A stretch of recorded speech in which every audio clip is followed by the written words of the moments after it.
And Linda is joining us now. We can begin that and live stream it on Facebook. We might have more people joining on Facebook because I don't know about you all, but for me, when I read a flyer and it says email somebody that I don't know to get a registration link, I kind of like go, never mind, I'm good. So we might have more people joining us on Facebook at this time. So. And Emily, it'll be posted on your YouTube page later, right? If we wanted to Yes. reshare it out and all that good stuff. Exactly. Yeah, it'll be posted on the YouTube page, so you can reshare it, and it will be on Facebook. What is kind of, I mean, it would have been great to have more people join us in here for active conversation at the end, and then we're, inviting people into action, which we'll get further into it as we go. But for now, why don't we get started, and I'll just keep an eye out for more people who are wanting to be admitted. Also, we are in New Mexico and time here is kind of relaxed, so maybe that's what's going on as well. Yeah. All right, so why don't we all get settled into our seats and enter in this time together of sacred conversation.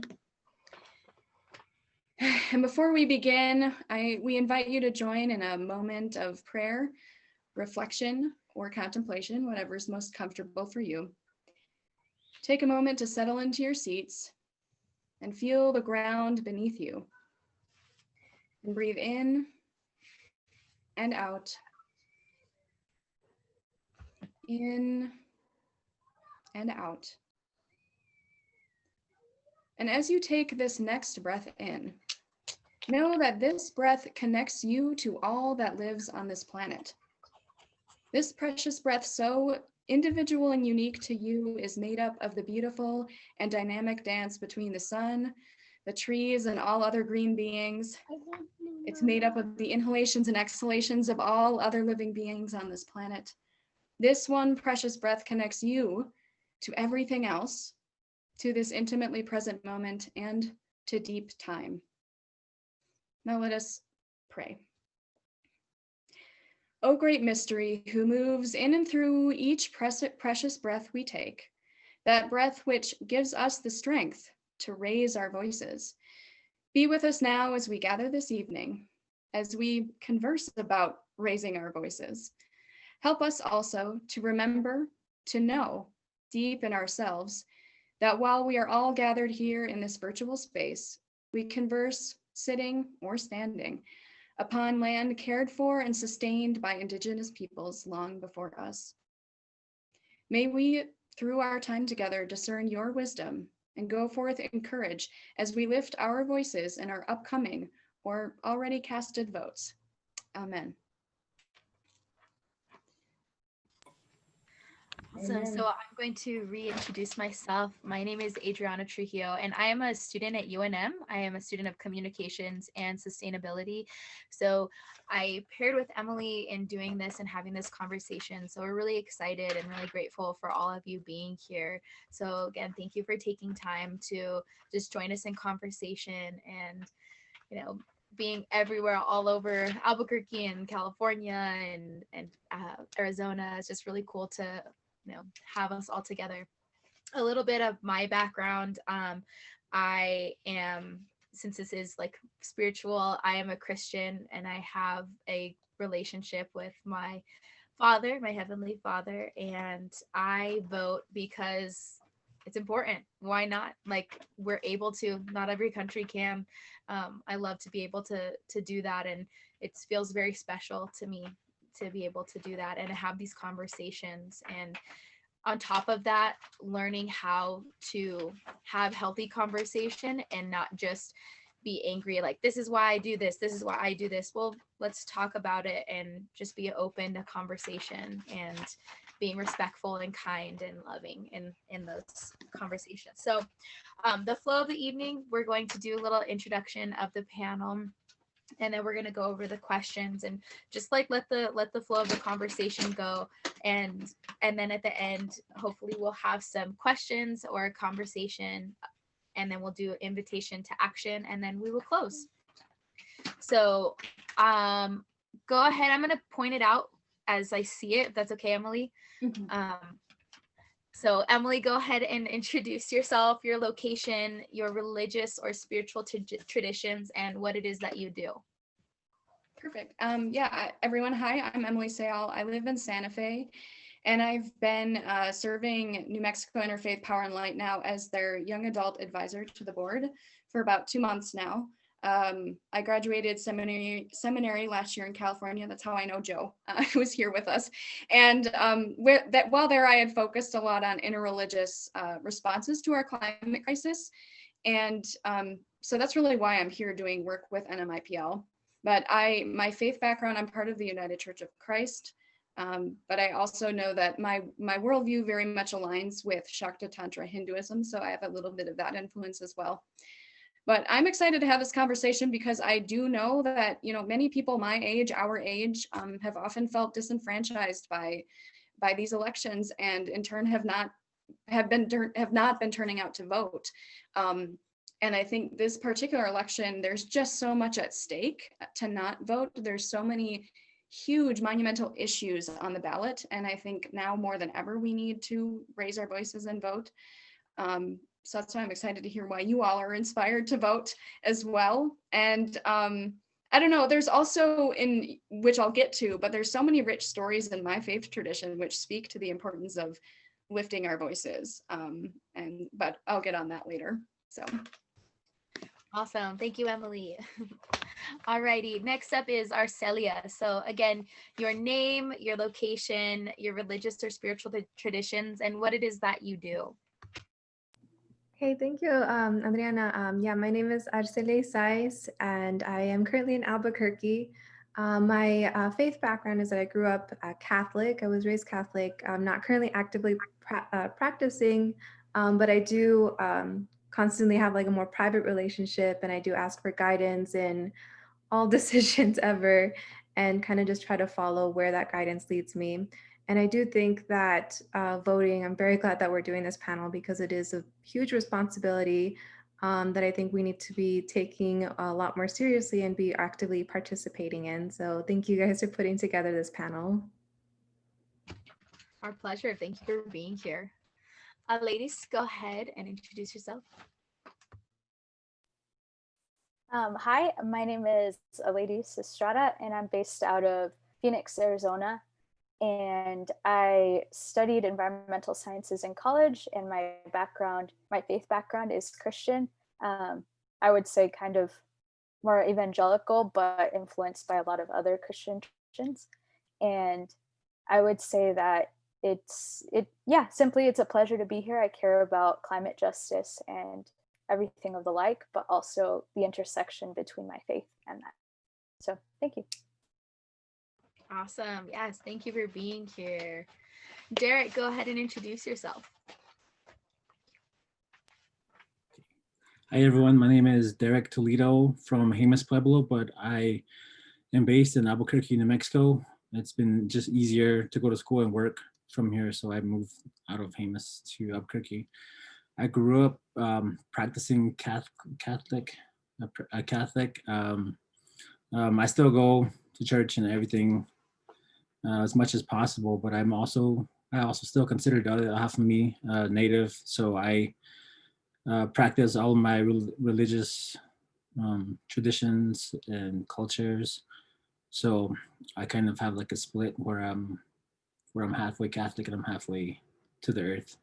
And I'm excited to see what we can unravel tonight about elections and voting. Thanks.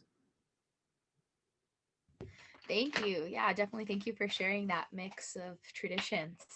All right, Linda, go ahead. Hey everybody, my name is Linda Sepulveda and I'm here in Albuquerque, New Mexico. Let's see, what do I do? I work for the Norbertine community, with the Norbertine community at the Santa Maria de la Virabi in the South Valley.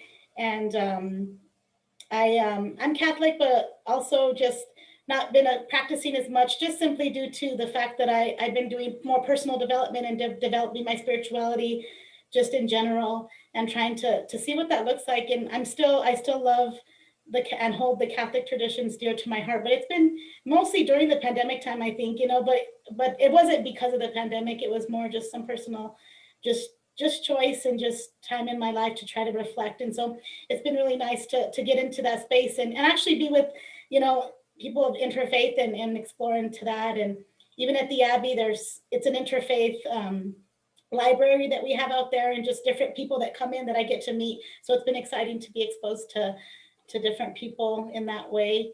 And yeah, just really grateful to be here and share why I vote, which is actually really super new to me. So I just wanted to be transparent and that in this conversation, and then it's overwhelming, but I'm happy to share my thoughts on it. So thank you for having us here. Awesome. Yeah. Thank you for that honesty in that. I think there's a lot of pressure on all of us to know like how to vote, when to vote, like all of the steps to doing that. And if we don't have these kind of conversations and honest conversation, then how do we do that? And how do we reach more people and who don't know or have never done that, or that was not a part of their family background? So yeah, I think that's awesome. Thank you so much for sharing that. So as the title for this evening's event is What Inspires Us to Vote? So I'm going to ask the first question, and I guess we'll just have, Emily, do you want to start off with the answer and then we'll just kind of go down from that, or just as an open? We can leave it open to whoever is inspired to answer first. Okay. Yeah. Awesome. And as participants, if you guys want to take your mics off of mute, you can, and we'll just kind of have the conversation open that way. And then Mesa and Joe, if you guys can leave your mics off for now, and then we'll have conversation. Sorry, hold on. All right, so the first question. I want to say, Yeah. because there is just Mesa and Joe in this in this setting, I think we have a little more viewers on Facebook, but in this setting, if you feel called to go, hey, I have something to say, or I'd like a question, I think that, you know, we can be flexible in that and having a broader conversation earlier. So just know that you're welcome to do that. Yeah, definitely. Okay, cool. So first question is, as people of faith or spirituality, we see the 2020 elections as a referendum on the values that will shape all our futures, and even the futures of those not old enough to vote yet. And those who haven't been born yet from generations from now. So what values, morals, or obligations do you understand as being at stake for you, your community, your state, this country, or globally that are inspiring you, driving you to vote? Thank you. And the question is down there in the chat. If it's a long question, so if you need to reflect back on that, please do.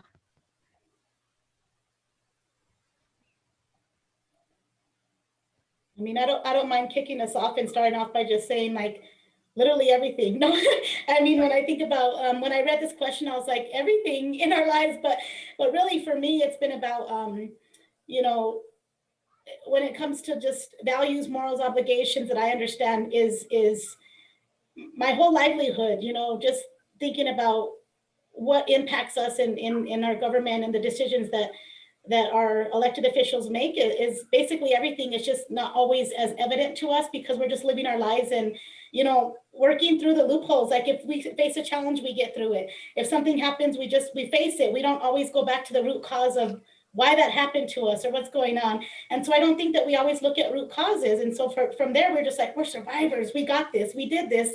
And so kind of taking a step back and looking like, well, why can life be so hard for some people? Or why is life like this? And then, you know, it is because of some things that are happening in a broader sense. And a lot of us are kind of and I say a lot of us, but even my own life, I'm in my box of what I'm doing. It could be, you know, I do a lot of youth ministry. That takes a lot of energy. So I'm in that youth ministry bubble, like kind of working with youth development that takes my time. And so then by the time it comes down to digging into root causes as to what's going on, you know, in our world at large, it's kind of like, oh, the people are doing that. I trust them. Good job, Emily. You know, so it's kind of just like me realizing that I'm a part of the larger scale of things, and that it does impact, you know, me and anyone else down the road that's coming after me, including my family and my nieces and nephews. And I'm single and I don't have any children, but I think about I have almost like, well, I think like I counted last like 15 nieces and nephews because I have a big family. And so it impacts them, it impacts everyone around us. So just trying to be true to that. Yeah, absolutely. I know for me, I'm learning a lot about environmental injustice and environmental racism now as a student. So I feel obligated because I know a lot of people don't have the opportunity to go to school or to put themselves back into these, you know, college settings where we're learning so much, we're having discussion openly, and so it's an obligation for me to share that information and what we're learning. And it's been a wild ride. This last one of these last courses that I've taken, it's an environmental justice practicum class, and there's so many resources and so much injustice is happening here in New Mexico alone. A lot of the uranium sites, just the water, the soil, just and that's everywhere. And we don't see, I guess, a lot of segregation, I think, here in New Mexico because it's pretty spread out. But it's still so prevalent. And as a mother, I see this and I want to help be a part of something that is going to change and affect them, so they don't just continue living on that cycle, like you said, like just, oh, somebody's going to take care of it, it's okay, we're going to trust those officials, because maybe they haven't been doing the best job. And so that's why we have to vote, is we have to vote who's going to really speak for us. Both of your answers were just wonderful. I mean, Linda, when you had said like everything's at stake, and we actually have to take the time to really think about the root causes, because in this, I think in this election, more than any others that I've been able to vote in, this one seems to have all of these root causes on the ballot. Like all of it has come out and it's now sitting on the ballot, and that my vote now more than ever affects the lives of so many other people besides myself. And to really look at what my values and morals say, to understand how I should cast my vote better. So I agree. It feels like it's everything is on the ballot. Everything is at stake. My focus, I think, more so than others is climate. I think that's a big piece for me. That motivates me to vote. You know, we're in this time where we all need to be lifting our voices about climate and making sure that we are enacting policies and practices which help to ensure a livable future for everyone, even those people who cannot vote right now, youth in particular, and then even generations long from now. And climate is intersected with so many other pieces that make up our world. There's no, climate justice or environmental justice without racial justice, without economic justice. And so for me, climate is this big piece, and it intersects with all of these other pieces. So that's, for me, there's no time better than right now, actually like yesterday, but right now to now vote on this issue, and really make my voice be heard in a way that also ensures a livable future for everybody else too. Yeah, that was great. Aleydis, as you have your environmental background, do you want to touch on what Emily was saying? Sure. Yeah. So just like thinking about this question, some of the main things that come up for me are just, I mean, my Christian background, that there's a lot of assumptions that come with how is assumed that I would vote. And I noticed that it's part of the reason why things came to be now. And it's super unfortunate that if it almost seems as if to be a Christian, which is my faith background, one is assumed to, oh, you have to vote a certain way, and completely dismiss things as climate justice, which is, it feels so natural to care about the environment as a Christian. So that makes me really sad. So I think that's potentially a value that I hope that I feel that is informed by my faith background, to seek sustainability, right? And I think that part of, what was it? What values are at stake? I think it's simply just like caring for our neighbor is a huge one, right? We forget, all of our faith backgrounds to some degree inform us on how to love our neighbor, how to care for each other and for future generations. And I think that's truly at stake when it comes to voting and what informs us. It can have implications here and internationally. So I think that's one of the first things I think of with voting. Does that make sense? Yeah. Absolutely. Okay. Absolutely. I'm Christian as well. So a lot of times people will post things like, yes, you're Christian. And so you think that God is just going to take care of everything. So you don't have to vote or you don't have to care. And it's like, that's not it at all. Like, we're here to love people and to take care of people.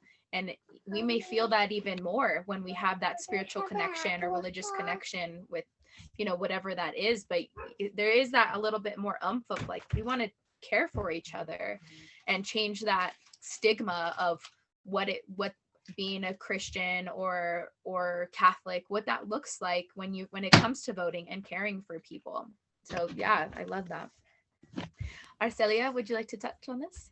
Yeah, I would love to. And I really love the point that you made, because, yeah, like being empathetic and caring for one another, it's not a passive process, it's active.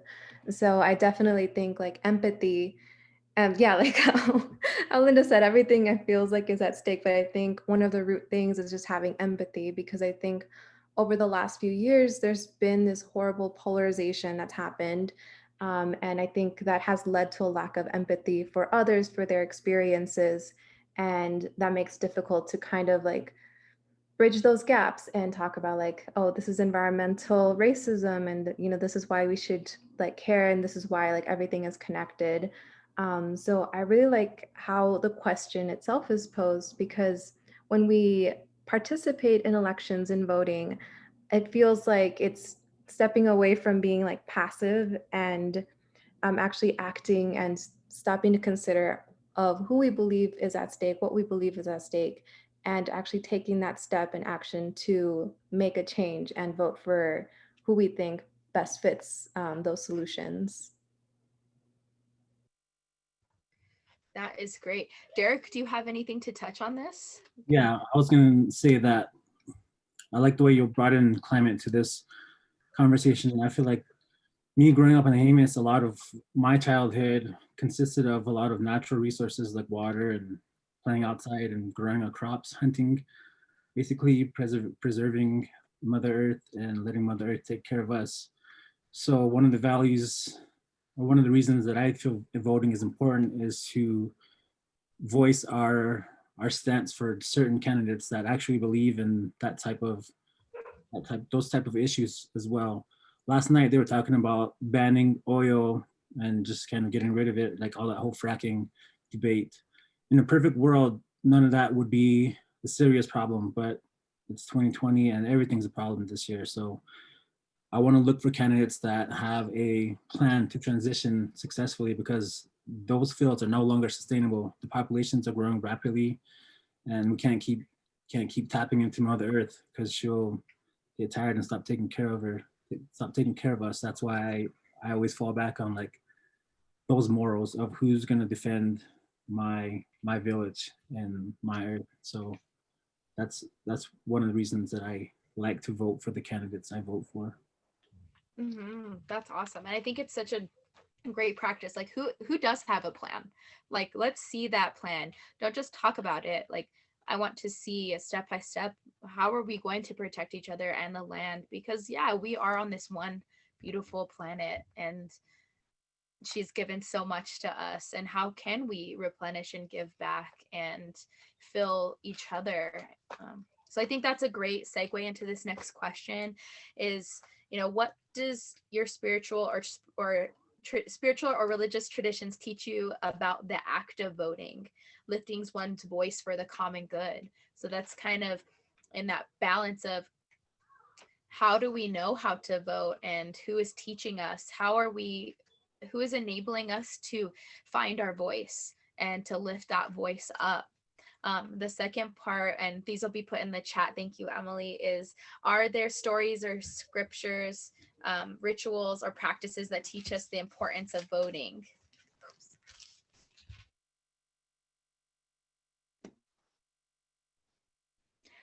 I can start us off with that because I was we missed the second question, but we can come back to that one. That is. I know. I just realized that I just put it in there. I think this will still fuel that second question. Now we're like, we got the background of what motivates us to vote, what's at stake, and now, you know, we can go a little bit deeper into how does our own religious or spiritual traditions talk about why we vote, and then, you know, we put it all together in that second question. So you made the order better. Thank you. I have an answer to that. I was thinking about this a lot. You know, there are a number, like I mentioned in my intro, there are a number of stories, at least in the Christian tradition, of my background that I'm aware of, that speak to the power of people lifting their voices for the common good. The first one that popped into my head was my confirmation verse. It's like our coming of age ceremony.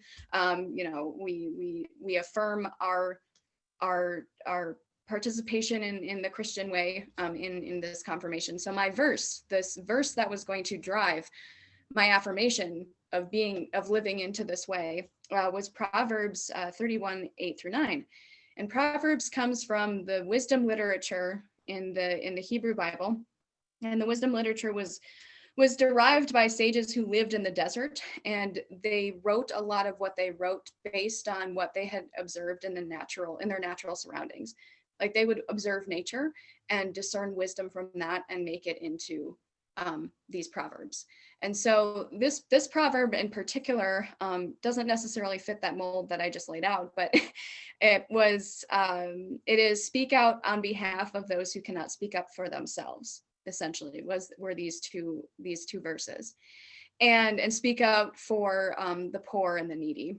And granted, this verse was, you know, addressed to a king from his mother. His mother is telling him to do this. This is how he's supposed to lead.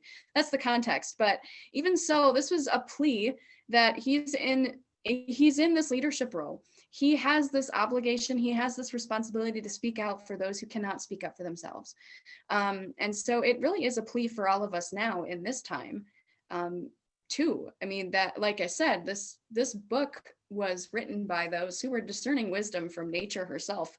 And so to have this in there, almost gleaned from nature, speaking up for the voiceless, or who we perceive as voiceless, and making their voices known is very important in the here and now. But the other story that I remember so clearly is from the New Testament, Luke chapter 19, verses 37-40. And it's the story about, if you're not familiar, it's the story about Jesus. He's going into Jerusalem. He's going to die soon. Rome is going to crucify him. So there's this huge radical anti-empire movement that's building, this movement of love that Jesus has brought out, and all of these people are following him, and they're coming down the mountainside, and they're just all having a grand old time, you know, probably doing their, you know, Hebrew or Aramaic chants at the time, and marching into Jerusalem, into the streets. And some of the officials come up to Jesus and say, tell these guys to be quiet. And Jesus says, you know, even if they fall silent, the stones will cry out. And the point being, you know, we seem to be in this time where we really need a shift, particularly with climate.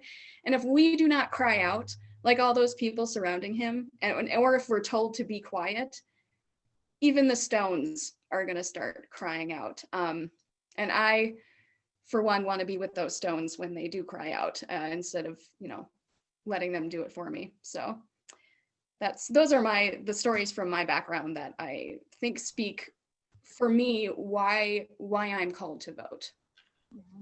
That's great. That was beautiful. Beautiful. And I think the stones are already crying out. You know, the land, it's already crying out. She's crying out for help, and that's already happening. So we have to, I think, come behind those stones and the trees and the grass, the oceans, everything, and start speaking up and start shouting. Linda, would you like to touch on this? Absolutely. Thank you, Emily, for kind of sharing that. And mine is a little bit similar. I liked this question a lot because there's so many different doctrines and so many different prayers and rituals within in Catholicism that I hold dear to, that I was able to like think, okay, what is really inspiring me? And one of the biggest thing that's inspired me though is just and I don't want to use the word catching up, but that's what I feel like I'm doing, like Catholic social teaching is there. It's written out like, there's 7 principles. It's like, and dignity of human life and all these things are in there. And just the act being responsible voting is something I would encourage young people to do. I started youth ministry at 18 years old when I was able to vote. I didn't really start voting till way later on. And because of friends that I had that helped me to understand, like, because I was overwhelmed by the responsibly voting, like to go look into all these documents and try to figure out like, what am I? Am I this? Am I that? Like, how do I register? How do I sign up? And so what inspired me over the years is other people and their, the way they spend time looking into the issues and reading into them and figuring those out. That's inspired me a lot, because I was always very just vocal about encouraging young people and telling them this is what our faith calls us to do, while me still trying to figure out how I do it for myself and still trying to figure that out, because it hits some deep issues when you're trying to figure out, like,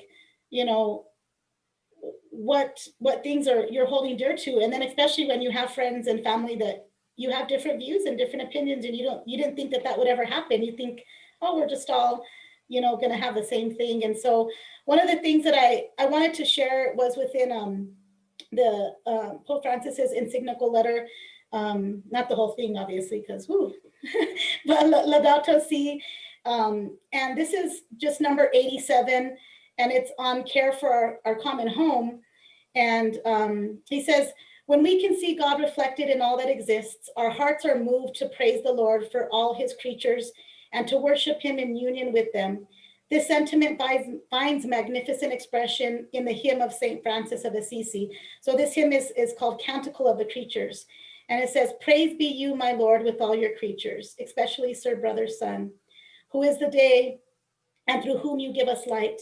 And he is beautiful and radiant with great splendor and bears a likeness of you, Most High. Praise be you, my Lord, through Sister Moon and the stars in heaven. You formed them clear and precious and beautiful. Praise be you, my Lord, through Brother Wind and through the air, cloudy and serene, and every kind of weather, through whom you give us sustenance to your creatures. Praise be you, my Lord, through Sister Water, who is very useful and humble and precious and chaste. Praise be you, my Lord, through Brother Fire, through whom you light the night, and he is beautiful and playful and robust and strong. And so when I read that, I thought about, I feel like I can easily get into I'm just gonna be in my own zone and enjoy the earth and enjoy life, and whatever happens, like kind of thing. But then when I read this, I realized that I couldn't enjoy and just be in the world if it's going to start falling apart because of decisions that we're making as human beings, and then also because of complacency. And I feel like if I'm silent because I silenced myself, like nobody was necessarily silencing me.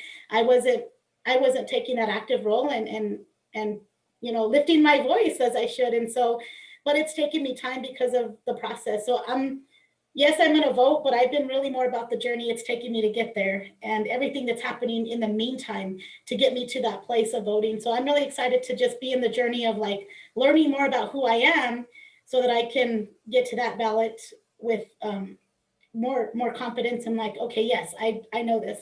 And so that's a little bit about that question for me. That was beautiful. I think that's a great testament for young people that are coming to vote, because like you said, we have all of these influences, our family and youth.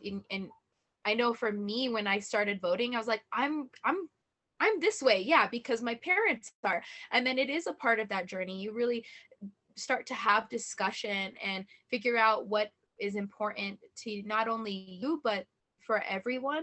And it is such a massive journey to take. And so, yeah, thank you so much for sharing that. And that hymn was really beautiful. Arcelia?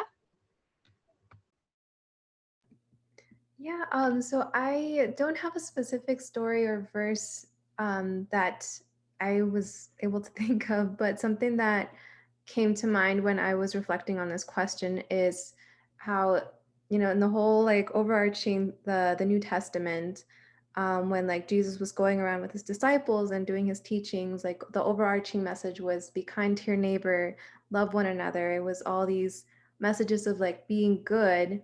And something that just came to mind is like it wasn't something that's easy, and it was something that was met with contention even though it was like for the greater good. And so that's something that kind of stuck with me, because I think kind of similarly, like voting, it's like a simple thing. It's like, oh yeah, this is for the greater good. But truly like being active in it isn't easy. Like you have to go in, you have to look at the issues, look at the candidates, look at all these things, like, and then the whole process of like registering and making sure that all that is like set up. It takes a lot of effort. And being like actively participating is a lot of work, and it's not easy. And like, yes, the national elections are important, but I think also the local ones, and really looking into how are these different candidates going to affect like the situation for what it is like here. Like that takes work. And I think for me, that's something that I kept like coming back to. And it's something that I think my own faith is kind of like teaching me about the active voting, is that you have to really put in the effort, and it's not easy, and it's going to be met with contention, but it's something that'll lead to the greater good for everyone. That was awesome. I love that parallel in that teaching of, like we're not, you follow Jesus, it's not going to be easy, like you're going to be met with people that aren't supporting you. And that's really in voting. And it's a very active process, like you were talking about, getting out there. And it's a lot of time, it's a lot of time from your 9 to 5, whatever your work week looks like. It's just, it's a lot. It's a lot. And it's whatever, what you care about, you're going to put your time and your effort into. And so it's finding that's those steps to take and what is important. So awesome. Very good. Derrick, do you want to hit this? Yeah, I think for me, it's easy to look at my culture as a circle, as unity. So we often sit in circles in prayer, in songs, in traditions, because in circles we're all equal. We're all listening to each other's voices and opinions and stories, because no one man or woman is more important than the other. In a circle, I think that's a good way to look at voting, because we all have equality. We should all have our voices heard in the circle. We can't let some politically make crazed, power-driven person take over the circle because they can. And that's what I think of when I think about spiritual traditions and voting. It should be equal, with all of us sitting in the circle and all of our voices are heard. Some politicians to me kind of don't, not necessarily practice that circle because they're not native, but I'm just saying like they won't. I've I studied journalism in college, and I used to interview politicians, and some were definitely way more um, open than others, because the other ones, half the people were just shut in, just didn't want to hear your voices or your opinions. Even though I'm not trying to sway one side or the other, they didn't want to hear anybody's input. So that's how I see voting should be, as a circle of equality. And I just want to say one native proverb: when in the circle, no one is in front, no one is behind, no one is above, and no one is below. In the circle, we are all related. Thanks. I didn't have to type that. I could have just said that. Oh, wow. That I loved the real life imagery invoked by you talking about this circle and this and viewing voting in that way, that we are all called equally to participate in this in that circle and equally be able to raise our voices in that. So thank you. Adrianna had to step away for a moment. So Aleydis, would you like to share a little bit about this question? Yeah, and I loved everything that I heard. That was really great to hear just what people feel calls them to vote. And yeah, I can relate to in lots of parts to what everyone said. Specifically, what spoke to me was the idea of kind of what Arcelia said, of just kind of the big picture message of the life of Jesus and what it means to be a Christian or to follow Jesus's teachings or what have you. And I think the main part that gets to me is it's a part in the Lord's Prayer, which is a common prayer spoken throughout different Christian traditions. And the part where it says, "Your kingdom come, your will be done on earth as it is in heaven." So there's this idea of God's kingdom or kingdom, and it's something that is good and that people are truly equal in the eyes of God, and that things are how they should be, the thing that we all yearn for, not just in some sort of afterlife conceptual thing, but something actively pursued in real life. And I think it's often forgotten about. And to do that, it's kind of what you were saying, Arcelia, of being active work, to see that. And I think that was a big part of what it means to vote. We're in a special time of history where like we actually can vote. Like I'm first generation. My parents are immigrants from Mexico. So it's kind of luck for me to be able to vote. I didn't choose to be born here or born however I was. And yeah, we're in a special time in history, and that's just one tool to see things get better in the world. And if that's what we have, we may as well use it to do that. So I think that's really a cool opportunity. Absolutely. I was listening to a message today actually about that same thing. Your kingdom, your will be done on earth as it is in heaven. You know, like your kingdom come. And it's so powerful to think about that we can have that joy and that peace and having it here. And I think it's also so big to a part of the stigma in showing that Christians or Catholics or people of faith care about what's happening right here, and that we can pull from our beliefs and pull from that truth that we know that is inside and in our hearts. And so I think that's really great. We can have that joy and we can take care of each other, and it can be a beautiful planet. It doesn't have to be destruction. There doesn't have to have all of this going on. Like it can reflect what we know in our hearts to be true of heaven and the kingdom. So awesome. So going back to question 2, is given what we all consider is at stake, why are you voting? How is voting different than, say, just discussing these issues like we are?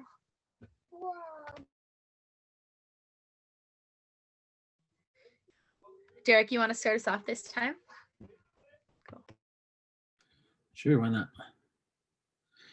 So I think voting is important to me because of the things that we can accomplish together with certain politicians.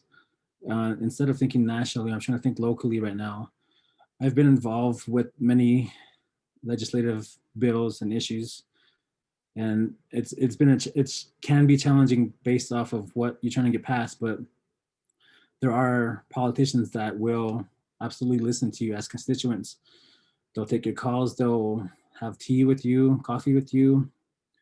And that's one of the most important things to me is, can I vote someone in that actually cares about the issues plaguing me in my community? And would they listen to what we're saying can be done and what we want to be done?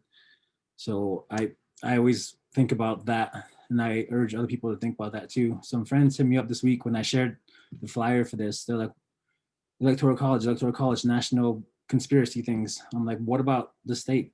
I've sat in those rooms. I've watched politicians kind of lollygag through the session until the bills run out of time and you can't get voted through. Some politicians will help you get it through. Some of them are your friends, and some will definitely are caring about what we can accomplish together.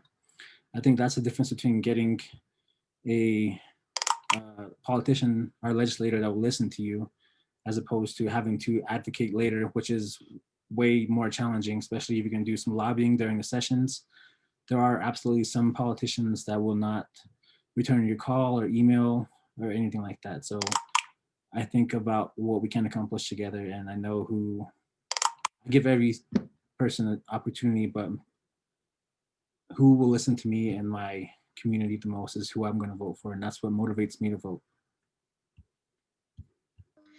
That's great, and I think it puts back the hope in humanity, like, and hope in politics. It's not just, oh, they don't care. Like, there are people that are going to listen to you, and like you said, go out to tea with you and have lunch and help stop the problem before it's something that is this crazy cleanup where people are, you know, dying, or there's a lot of repercussions that happen. But you can, when you notice and you see people that care about you, these politicians, then you can step in and have that conversation and then rally up more people.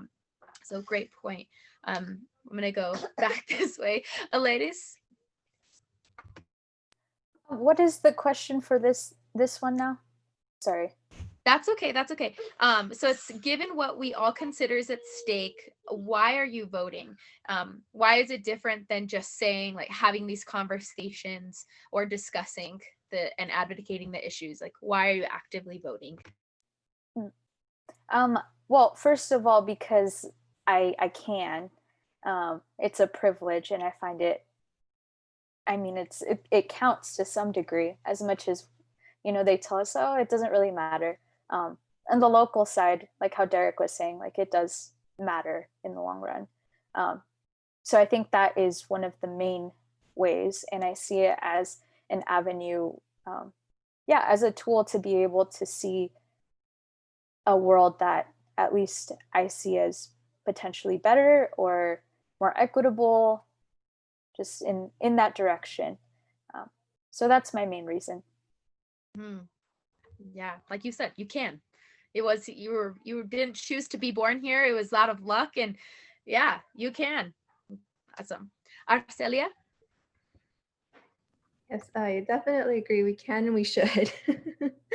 I think definitely I choose to be part of this because I think it's important to choose who we believe reflects our best interest. And yeah, kind of like going off of what Derrick was saying, like, I've also been involved in advocacy here in the state for the last 2 years.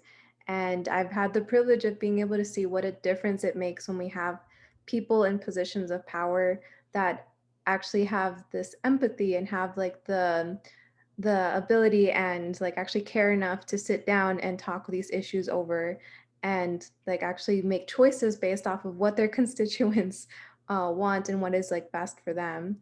So like, for example, when you take climate action, most people are in favor of protecting our enchanted lands and our limited resources. But we saw the most changes happening when we had like during the last elections, when we had these people that actually wanted to do something about it, and we had all this really incredible legislation passed. And like, yeah, it's important to have conversations, but having people that can actually make the changes just gets things going a lot faster, which, you know, if we come back to the climate crisis, is very, very important that we get these people in sooner rather than later, because, you know, climate change isn't going to wait for us to finish conversing. And yeah, I think it's always been like a sense of responsibility and just an excitement to participate, because especially now, seeing how it's directly impacted our communities, having these people in power and actually caring for what's best for our communities, like, I think like I'm absolutely more motivated than ever to really participate and be part of that system. Awesome. Something that came to mind was, it's like, yeah, we are having this discussion and we're talking about it, but if we don't actively go out and, you know, stick to our word, how can we assume that the politicians are going to stick to their word? Like, we have a responsibility, because we're having these discussions, to go and vote. And if we don't, then what was the point? What was the point of doing this? It's, you know, kind of like a slap in your own face, and like, oh yeah, I can have this conversation, but I'm not going to do anything about it. Like, But go ahead, Linda, and then we'll open up the chat. And Joe and Mesa, we'd love to hear from you. Yes, thank you. I love what Derrick was saying and what everybody said, but just to kind of piggyback off of that is one of the main reasons, especially within this year, is locally. Well, first of all, just for a little plug, I do have a podcast, so I could talk all day, right? I could talk about things. Most of the thing about my podcast is about how we invest in young people in the state of New Mexico. And so then I started thinking about, everything that's at stake when it comes to how we invest in young people.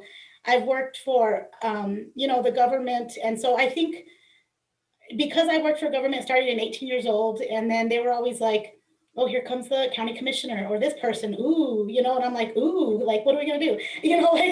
And then so I don't know who these people are. So that's the main thing is I don't know you. I don't know, one, what are the decisions you're in charge of? And two, who are you? And are you gonna make the decisions that are representing our community and what people are saying? And I know that's a hard thing to do. I actually have shifted from, in growing up in my family, it was all about like, politicians are all bad. It's just all corrupt. They're all evil. And so then I didn't want to get to know any of them. They were like, this far off, like, you do what you got to do. So I've kind of come to a shift in feeling a little more compassion toward, and actually I'm so impressed by people who decide to go into politics and to be, to run for office, because that is like a hard thing to do. That is I think one of the most difficult things. You have to have like such a strong backbone, because so many people have different views, and you have to try to represent everybody. Like Derrick said, like there's some people that won't talk to anyone because who knows why, or maybe they're in there for whatever reasons. But I want to start to know who these people are and talk to them and just be friends with them. Like, let's have coffee. Let's actually know who you are. That way we know who's sitting out there making those decisions. So I think that's been a big eye opener for me as far as why I vote, and not just about advocating and talking about what I believe in, but really motivating me is to get to the polls and first of all, try to learn who these people are who we're voting for, and then select them. But then also all of the other things that everyone talked about, the bonds and the things that, not just the people, but the actual like things that we could say, just check a box and hopefully we'll get those resources or the things that we need in our local communities as well. And so I was actually almost very discouraged not to vote, a couple of, maybe 4 weeks ago, maybe a month or so ago. My friend's like, no, like he really like drilled it into me. And then he reminded me about the other things at stake, because I was getting overwhelmed by just the presidential election part. I was just like, I don't know what to do here. So I was just going to give up.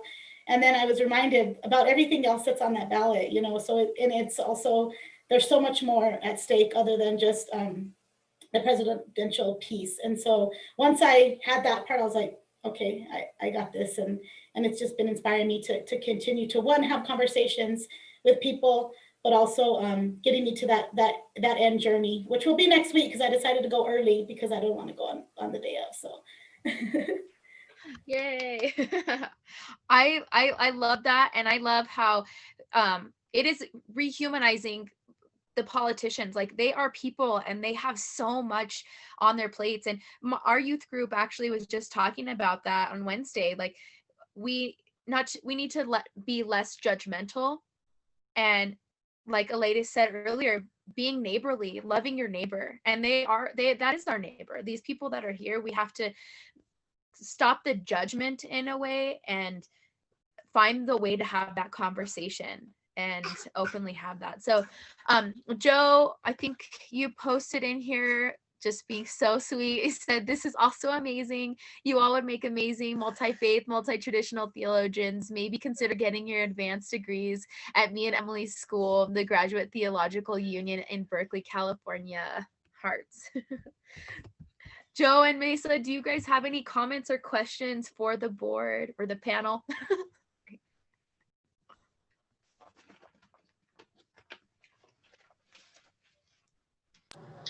You mind if I jump in here? Sorry, I actually have to get going soon, but this was an amazing meeting. All of you are saying things that we're saying in seminary, and that I'm very encouraged to hear from younger folks. I'm not a young adult. It's been a long time since I've been a young adult. I'm just a regular adult. But it's so amazing that you all are so on top of things and that you're so concerned for the community. That's what I was hearing from Derrick specifically. And Linda's comments about just how overwhelming it can be to vote. I mean, that speaks for everybody, but there comes a point when you know you've got to get in there, you know? And I love also how Linda expressed her Catholic faith. The reading from Laudato Si was so moving. I was like, oh my gosh, there's a young person who's quoting from an encyclical. It's wonderful, and it's just so hopeful, because quite frankly, grown-ups have not done a good job of being stewards. They have messed up big time, and you all are left to clean up a lot of this mess. And I'm sorry. I would like to apologize for that. That being said, the things that I've been hearing here at this Zoom meeting are just so encouraging, and just keep it up. Just keep up that energy. Thank you, Joe, for sharing that. And Mesa, would you like to, do you have any questions of anyone, or? No, I think you guys really covered a lot. It was great. So I'm not very spiritual myself, but hearing all different perspectives and point of views, like, really made my eyes get opened for sure. Well, great.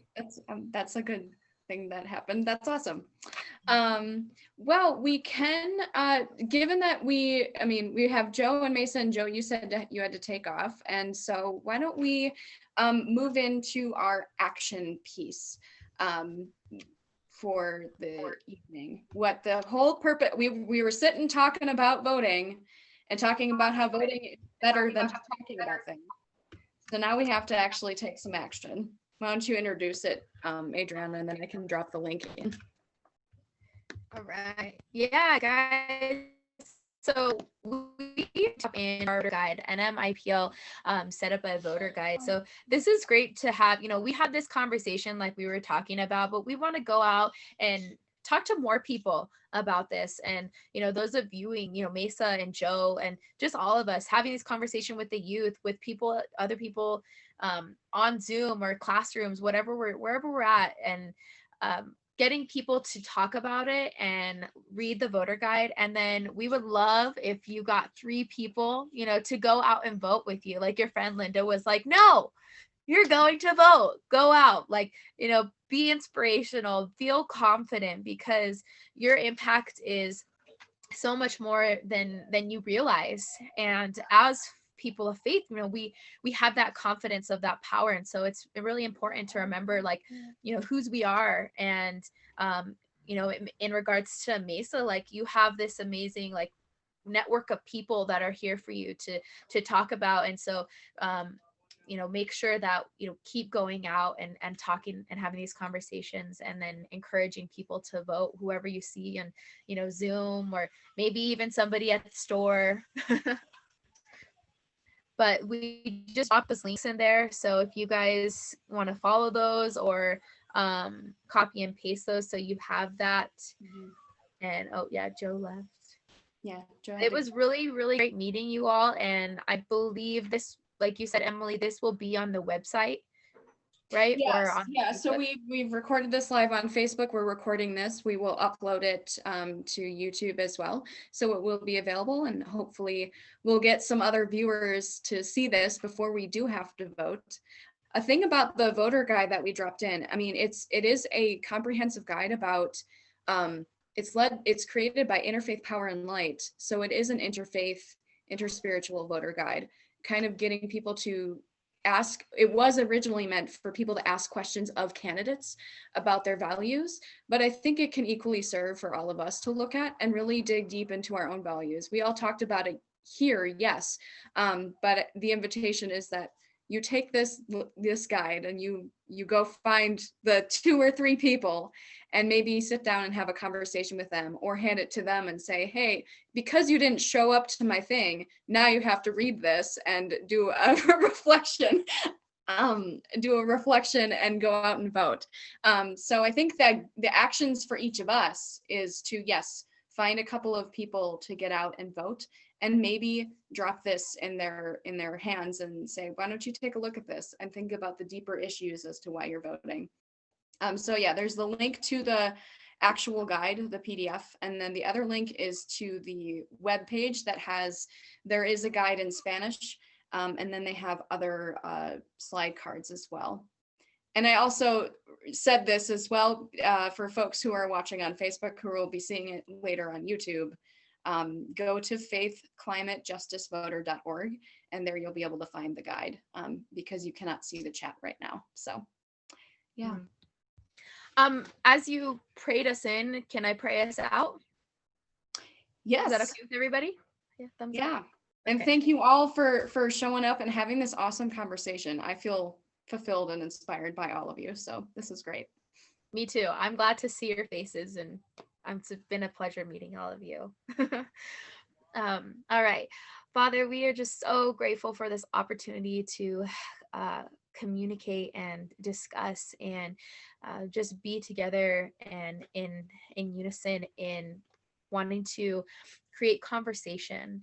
And we're just so grateful for this wonderful planet that we live on. And we just I pray for discernment, and I pray for joy and peace in the next steps as we take, and that we remember when we have these conversations, we are all human, and to take a deep breath before we judge, and just to have an open conversation filled with lots of love, and also to feel confident in taking the steps for the justice that we know other people deserve and we deserve.